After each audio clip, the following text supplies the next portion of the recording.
une de l'actualité, la mission évangélique Grâce de vie, MEG-Vie, dirigée par l'archevêque Guy Vincent Kodja, a célébré un culte spécial à l'occasion de la fête de la Pentecôte. En République démocratique du Congo, inculpation de l'opposant Moïse Katumbi. En France, une cinéaste zimbabwéenne au Festival de Cannes. Au Sri Lanka, des dizaines de morts suite aux pluies diluviennes. Mesdames et messieurs, bienvenue et merci de suivre cette page d'information. L'église Charis de Porto Novo au Bénin a organisé un programme spécial de prière à l'occasion de la fête de la Pentecôte. Suivons cet élément. Vous recevez une puissance, le Saint-Esprit survenant sur vous. Tel est le thème du programme de prière dénommé Pentecôte Charis 2016. Organisé par l'église Mission Charis de Porto Novo, cette randonnée spirituelle s'inscrit dans le cadre de la célébration de la fête de Pentecôte. Nous estimons que pour réussir, n'est-ce pas, pour répondre à l'ordre de l'Éternel, il nous faut, n'est-ce pas, aller vers les autres. C'est pour ça que nous avons, n'est-ce pas, initié ce programme pour sortir un peu du cadre de notre église et pour venir un peu au dehors pour toucher d'autres personnes, les non-athées. L'importance de la manifestation de la puissance divine dans la vie du chrétien est le contenu du message livré au peuple. Je mettrai en toi des dépôts importants, des capacités surnaturelles, des dons et des talents forts, afin que tu deviennes quelqu'un qu'on ne peut plus arrêter. Je parle à quelqu'un. Et donc, pour nous bâtir, il a trouvé un moyen pour le faire. Il nous a donné son Esprit Saint. Et lui, comme un générateur, il génère en nous la puissance. Et j'ai expliqué que plusieurs hommes de Dieu de la Côte d'Ivoire et du Bénin se sont joints au prophète Isaac Gildas pour donner une touche spéciale au programme. Tu n'es pas un échec. Même si les circonstances te poussent à croire que Jésus est un échec, par l'autorité de la puissance de la parole, je déclare et je décrète que ta mentalité change ce matin. Dieu va dire à quelqu'un, tout front qu'on a placé sur ton visage pour t'empêcher de voir la gloire, pour t'empêcher de voir la bénédiction. Je déclare que ton prophète de Dieu, les voiles déchirés. Avec le Saint-Esprit, tout ce qui est mort, tout ce qui est paralysé, tout ce qui n'avance pas, tout ce qui est stagnant, retrouve la vie et une vie abondante. Et c'est cette proclamation que nous avons essayé de libérer sur le peuple de Dieu et amener le peuple de Dieu à comprendre qu'avec le Saint-Esprit, ils ont le pouvoir de prophétiser, de proclamer sur tout ce qui est mort autour d'eux, et cela reprend la vie. Vous savez, la Pentecôte a marqué le lancement de l'église de Jésus-Christ. Et il y a eu un impact sur toute la ville de Jérusalem. Donc nous croyons qu'en célébrant cette Pentecôte ce soir, c'est toute la ville de Porto Novo et du Bénin en tant que nation qui seront impactées. Non seulement des prières sont montées au trône de la grâce, mais aussi des offrandes de louange et d'adoration. Ceci en signe de reconnaissance à Dieu pour sa fidélité.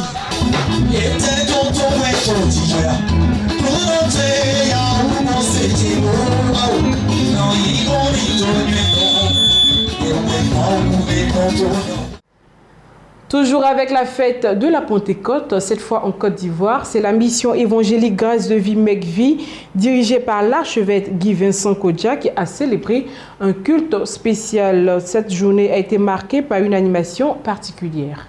Le siège des églises MEG-Vie, la mission évangélique Grâce de vie au plateau d'Ocuy, présidé par l'archevêque Kodja, a commémoré, à l'instar de toutes les églises chrétiennes dans le monde, la venue de l'Esprit Saint à l'occasion de la fête de la Pentecôte. À événement exceptionnel, organisation exceptionnelle, la MEG-Vie a connu une animation toute particulière avec de la musique, des chants et des danses.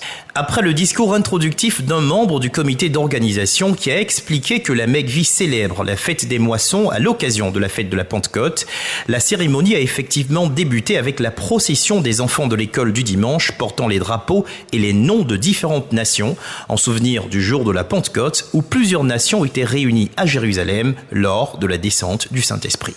Tous les membres de l'église n'ont ménagé aucun effort pour assurer la réussite de cette cérémonie qui s'est traduite par le passage de plusieurs peuples avec leur culture, leur langue, leur danse et leurs offrandes de reconnaissance devant le trône de Dieu. À cet effet, le Ghana, le Sénégal, les Antilles, pour citer des nations étrangères représentées à la Mecque-Vie, mais également des peuples de Côte d'Ivoire comme les Ouais, les Baoulés et les Bétés, ont exprimé toute leur reconnaissance à Dieu pour ses bienfaits devant une église en liesse totale. Avec l'aide de la fanfare, le président fondateur de la Mecque-Vie, qui n'a pas été en reste, a apporté sa touche à la célébration, musicalement parlant. La cérémonie s'est soldée par l'inauguration des tout nouveaux bâtiments du siège de la Mecque-Vie, abritant les bureaux du corps pastoral, ainsi qu'un hall, le hall Bartoli, par reconnaissance à la première marraine de l'église. À la fin des festivités, certains membres de la congrégation ont exprimé leurs sentiments sur cette cérémonie. Écoutons-les. C'est un honneur pour moi de prendre part à la Pentecôte qui célèbre et qui magnifie Dieu, mais surtout qui rend témoignage de tous les bienfaits de Dieu durant toute l'année, les privilèges, les grâces dont nous avons été l'objet. À un moment où des choses incompréhensibles se passent dans le monde, où la vie est devenue très précaire, il a plu à Dieu de nous permettre d'être en vie aujourd'hui et de pouvoir le louer, lui dire merci à lui qui est le véritable. Je voudrais profiter aussi pour remercier l'archevêque parce qu'il nous a permis de faire tout ce qu'on a pu voir aujourd'hui et que Dieu bénisse sa vie. Et tout est bien qui finit bien. Les frères et sœurs ainsi que les invités du jour ont partagé un repas dans la communion fraternelle. Désormais, tous les regards sont tournés vers l'année prochaine. Rendez-vous est donc pris pour 2017 pour la célébration de la prochaine fête des moissons. En Afrique, en République démocratique du Congo, l'opposant et homme d'affaires congolais Moïse Katumbi a été inculpé par la justice de son pays pour atteinte à la sûreté intérieure et extérieure de l'État. En République démocratique du Congo, l'opposant Moïse Katumbi vient d'être inculpé d'atteinte à la sûreté intérieure et extérieure de l'État. L'inculpation qui correspond dans le pays à la fin de la phase d'instruction a été prononcée hier, jeudi, par le parquet général de la République démocratique du Congo à Kinshasa. Le candidat qui est déclaré à la prochaine présidentielle dans le pays est donc désormais formellement en attente de son procès. Moïse Katumbi a été auditionné la semaine dernière, on vous le rappelle, dans le cadre d'une enquête sur un recrutement de mercenaires au Katanga. Le Katanga qui est la province congolaise dont il avait été gouverneur de 2007 à 2015. Après le mandat d'arrêt à son encontre, puis son inculpation et au vu des chefs d'accusation retenus contre lui, M. Katumbi encourt désormais la peine de mort, une sentence systématiquement commuée en prison à vie suite à un moratoire sur l'application de la peine capitale en République démocratique du Congo. Le Sénégal veut faire de son agriculture le moteur de sa croissance économique. Ce pari permettra au pays d'atteindre et de doper ses exportations. Dans ce nouvel épisode de Focus, direction le Sénégal. Le pays parie sur l'économie verte et veut faire de l'agriculture le moteur de sa croissance. Objectif, atteindre l'autosuffisance alimentaire bien sûr, mais aussi doper ses exportations. Ici au Sénégal, on a coutume de dire que lorsque l'agriculture va, tout va. Eh bien, ces 2 dernières années, le pays affiche tout simplement des volumes de production records. Il faut dire que l'agriculture, la première ressource naturelle au Sénégal, ne cesse de se moderniser. Pour bien comprendre, nous nous rendons le long du fleuve Sénégal où est produit 2/3 du riz du pays. C'est dans cette zone qu'une entreprise a investi l'équivalent de 55 millions d'euros dans une usine de riz high-tech. La mission de cet homme, faire en sorte que d'ici à 3 ans, cette installation produise 100 000 tonnes de riz par an. Ce sera l'une des plus grandes usines de l'Afrique de l'Ouest. Nous avons tous les éléments réunis, les sols, la proximité du fleuve Sénégal qui nous permet une irrigation, ce qui est très important, et un climat aussi qui nous permet de faire 2 récoltes par an, des rendements moyens de 6 tonnes hectares, ce qui est plutôt un très bon standard. Bruno est en train de faire construire de nouveaux casiers à riz et achemine l'eau aux producteurs locaux pour qu'ils fournissent la future usine. On va proposer aux producteurs des contrats de production entre notre société, une banque et lui. Aujourd'hui, il fait une campagne par an. En lui achetant sa production, ça va permettre à la banque de débloquer le crédit pour qu'il puisse faire 2 récoltes par an. Ici, la production est et restera uniquement destinée au marché local. Le riz constitue en effet la base de l'alimentation au Sénégal et la demande de produits de qualité explose. Le Sénégal importe 1 150 000 tonnes de riz par an, alors qu'il n'en produit que 350 000. Le gap est énorme. C'est également ici, dans cette région sablonneuse, qu'en 2003, le numéro 1 de l'horticulture sénégalaise a fait le pari un peu fou de faire pousser du maïs et des tomates cerises. La société a mis 25 millions d'euros sur la table et a installé ses serres géantes. Aujourd'hui, la production est de 14 000 tonnes de légumes par an. À la différence de la rizerie, cette exploitation travaille à 95% pour l'export. Ces tomates sont vendues jusqu'en Russie. À ce titre, elle bénéficie d'ailleurs d'un statut spécifique d'entreprise franche d'exportation. Les droits de douane sont suspendus, les droits fiscaux, certains en tout cas, sont suspendus, on ne les paye pas, de manière à ce que nos prix de revient puissent être compétitifs et qu'on puisse exporter et compétir sur le marché européen avec d'autres sociétés. C'est aussi simple que ça. Ce qui n'empêche pas évidemment cette entreprise d'être devenue l'un des premiers employeurs de la région. 2500 travailleurs au bas mot, sans compter l'effet d'entraînement de toute l'économie locale, le transport qu'on développe, la restauration, l'habitat social et plein d'autres choses qui font que l'économie, en tout cas de la région, on l'a boosté. Et par ricochet, la bonne santé de cette usine a aussi considérablement augmenté l'activité sur le port de Dakar. Cet effet d'entraînement, c'est d'ailleurs une tendance générale.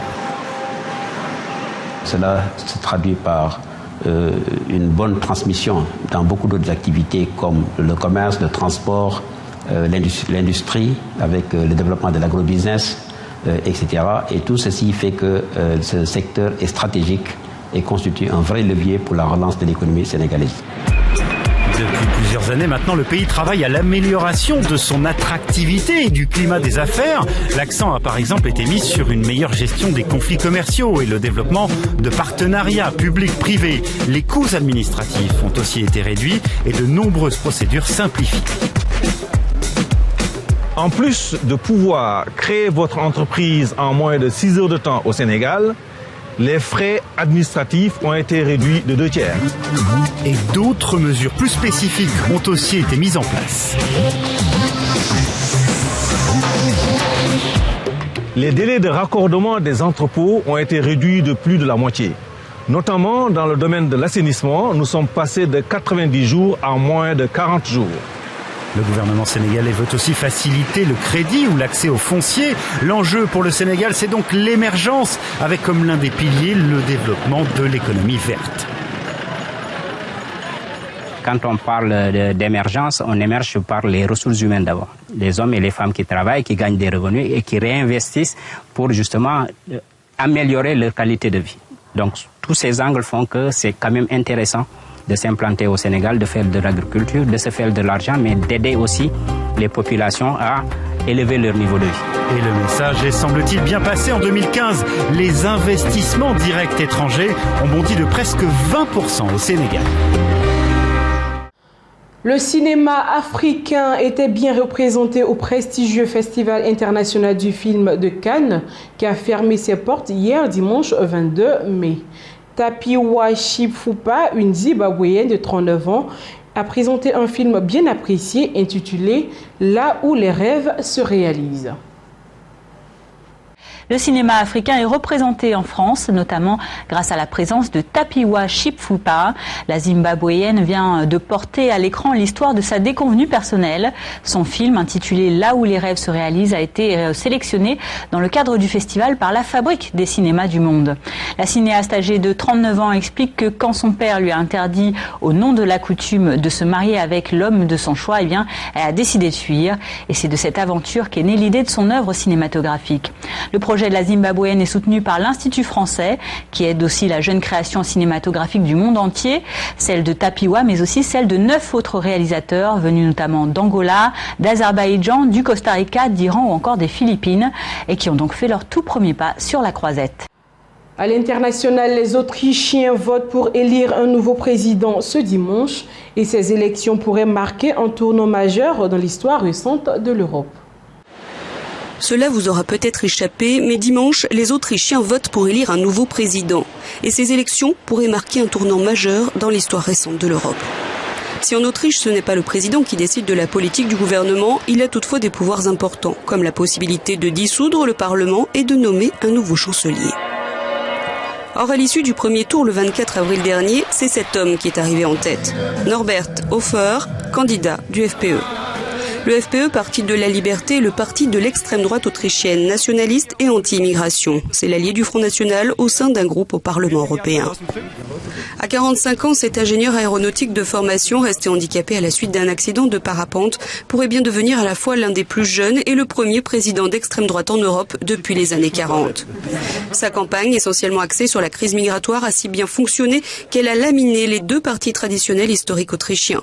Sociodémocrates et conservateurs se partagent l'alternance ou le pouvoir depuis plus de 60 ans. Ni l'un ni l'autre ne sont présents au second tour. Face à la débâcle, le SPÖ a dû trouver en urgence un nouveau chancelier et une nouvelle stratégie. Après le premier tour, Werner Faymann a démissionné de ses fonctions, laissant le parti sans chef à la veille d'un scrutin crucial. Et c'est Christian Kern, ex-directeur de la compagnie nationale ferroviaire, qui s'est vu confier sa succession et la lourde tâche de guérir les fractures du parti et de regagner le cœur et l'esprit des Autrichiens. Mais il va peut-être devoir affronter une cohabitation douloureuse. Je pense qu'à cause de cette insécurité généralisée, à cause de l'augmentation du nombre d'étrangers, de la montée d'angoisse indéfinie, de la peur du chômage, etc., en Autriche comme dans d'autres pays, il va y avoir un basculement vers la droite, explique cet Autrichien fataliste. Je crains que beaucoup de gens ne restent à la maison puisqu'ils ne veulent voter pour aucun des deux candidats. Et tous ces gens-là vont être choqués lundi par l'issue du scrutin. Face à Hofer, il reste cet homme dans lequel les anti-FPÖ placent désormais tous leurs espoirs. Alexander van der Bellen, 72 ans, économiste et ancien porte-parole fédéral des Verts. Mais le dernier sondage Gallup le donne perdant au second tour. Si ce scénario se concrétise, Norbert Hofer donnerait 6 mois à 1 an au gouvernement pour régler les problèmes du pays. Un Brexit pourrait-il déclencher un nouveau référendum d'indépendance en Écosse? C'est ce qu'espère le Parti national écossais. Mais à Dundee, pourtant un bastion indépendantiste de l'Écosse, les avis sont loin d'être tranchés. Moins de 2 ans après l'échec du référendum sur l'indépendance de l'Écosse, un autre référendum vient ranimer le débat. Si les Britanniques se prononcent en faveur d'un Brexit en juin, le Parti national écossais rêve d'organiser dans la foulée un nouveau scrutin, quitter le Royaume-Uni et réintégrer l'Union européenne sans lui. Un calcul basé sur les sondages qui donne les Écossais majoritairement pro-européens. Ce n'est pas juste une question de sondage, c'est dans la logique où l'Écosse s'inscrit et dans celle du dernier vote. Si vous dites aux Écossais, regardez, nous pouvons être indépendants et faire partie du firmament européen, ou alors nous pouvons partir à la dérive dans l'Atlantique Nord avec un gouvernement conservateur, je pense qu'ils choisiront l'indépendance. À Dundee, les jeunes lui donnent raison. La cité a été reprise plusieurs fois aux Anglais pendant la guerre d'indépendance au XIIIe et au XIVe siècle. 700 ans plus tard, c'est toujours un bastion indépendantiste. Je n'ai pas changé d'avis depuis la dernière fois. Je sens que l'Écosse pourrait faire mieux seule que dans le Royaume-Uni. Ils ne donnent pas assez aux villes écossaises. Je crois que nous n'avons pas assez de contrôle sur notre pays ou notre économie pour pouvoir progresser. Je crois que ce serait mieux si on pouvait être indépendant. Pourtant, aux dernières élections, de nombreux Écossais ont voté pour les conservateurs, qui ont devancé pour la première fois les travaillistes. C'est le cas de Linda, qui tient l'unique bed and breakfast du centre-ville. Elle votera oui à l'Union européenne, mais ne veut pas d'un nouveau référendum sur l'indépendance.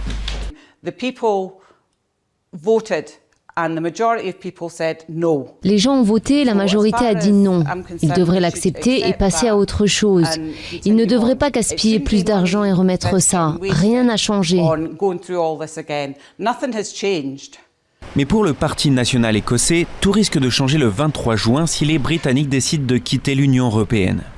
Ils espèrent que les sentiments pro-Bruxelles et anti-Westminster s'additionneront pour tenter de reprendre, comme au temps de la première guerre d'indépendance, l'Écosse aux Anglais. Au Sri Lanka, 37 personnes en sont mortes et 200 familles sont portées disparues depuis le début des pluies diluviennes ayant occasionné une coulée de boue. Les secours sont à l'œuvre pour sauver les rescapés, mais la Croix-Rouge dit craindre un bilan plus lourd. Au moins 17 personnes retrouvées mortes au Sri Lanka, tandis que plus de 200 familles sont portées disparues suite aux coulées de boue qui ont touché 3 villages dans le centre du pays, à environ 70 km au nord de la capitale Colombo. Ce nouveau bilan porte à au moins 37 le nombre de morts depuis le début des pluies diluviennes survenues lundi. Plus de 300 soldats accompagnés de villageois fouillaient la boue et les débris avec les moyens du bord pour tenter de retrouver des survivants. Mais les mauvaises conditions météo ralentissent les opérations de secours. Par ailleurs, plus d'1 millier de personnes ont pu se réfugier dans une école et un temple bouddhiste. Les mêmes pluies diluviennes ont provoqué de graves inondations dans plusieurs villes du pays, dont Colombo, la capitale. Terminons cette édition avec cette découverte. Une épave datant du 4e siècle de notre ère a été découverte par des plongeurs amateurs dans l'avant-port de Cesarée, en Italie. C'est un navire marchand coincé sur les récifs de la côte. Des plongeurs à l'œuvre dans l'avant-port de Césarée en Israël. Ils sont en train de fouiller une épave du 4e siècle de notre ère. Un navire marchand drossé pour une raison ou une autre sur les récifs de la côte. Des plongeurs amateurs ont découvert l'épave il y a quelques semaines.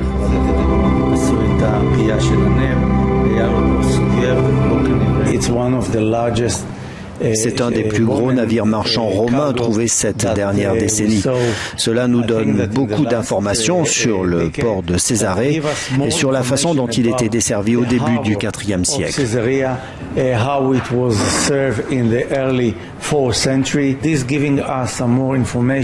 Cela va nous donner des informations sur le site, sur le type du navire. Nous parlons d'un bateau de 150 ou 200 tonnes avec de très grandes ancres de fer. Ce sont des informations très importantes pour la navigation à Césarée.